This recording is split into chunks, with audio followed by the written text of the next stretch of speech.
In Activity 9, Flowers Make Seeds, students discover the importance of flowers to the reproduction of seed plants. Students first examine a variety of flowers, then distinguish flowers by the number, shape, and arrangement of their petals. Finally, they discover that the flower is the part of a plant that produces seeds. You will need the following materials from the kit: Activity Sheet 9, Parts A and B, magnifiers, crayons, plastic trays, and toothpicks. You will also need to provide assorted flowers, scissors, a vase, and tap water.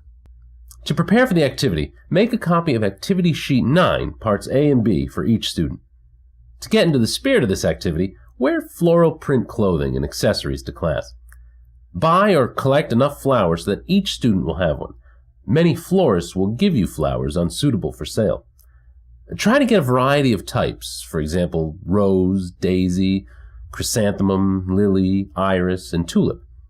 Trim the stems and keep the flowers in a vase of water until you're ready to use them. Each student will need a magnifier. Each team of 4 will need a plastic tray, at least 4 flowers, 4 toothpicks, and 2 boxes of crayons. Note that some students may be allergic to pollen. These students should not participate in the dissection portion of the activity. To begin the activity, place the vase of flowers on a table in the middle of the classroom.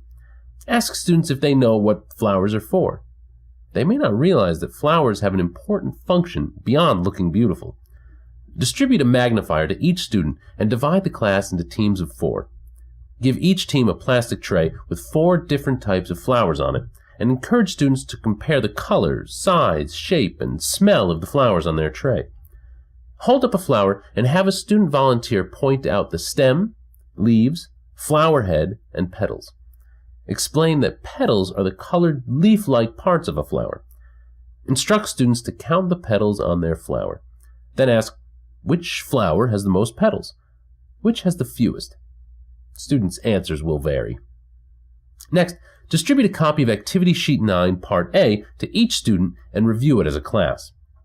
The teams should study and describe the petal arrangement in each of their flowers. Inform students that flowers are distinguished by the number, shape, and arrangement of their petals. Encourage students to try to match their flowers with the types shown in the diagram. Then, instruct students to remove some, but not all, of the petals to reveal the internal parts of the flowers. Using a toothpick and a magnifier, students should examine the different parts of their flowers. Hand out a copy of Activity Sheet 9, Part B to each student and have them draw what they find on the sheet. After students have finished drawing their flowers, ask, did you notice a yellowish powder on the inside of any of your flowers? Explain to the class that this powdery substance is called pollen, and that insects are attracted by the colors and smells of the flowers. Insects search for the nectar in flowers, which they eat as food. When insects touch the flowers, they get pollen on their bodies. When they land on the next flower, some of this pollen rubs off onto that flower, causing seeds to begin to form in the flower. Let students know that from these seeds, new plants grow. Finally, instruct students to answer the 2 questions at the bottom of their activity sheets, and let them know that in the next activity, they're going to try to grow new plants not from seeds, but from plant parts.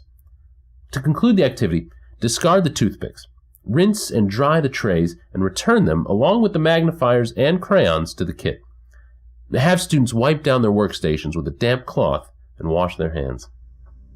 For science background, reinforcement activities, curriculum connections, and information about the Delta Science Reader, please consult your DSM Teacher's Guide.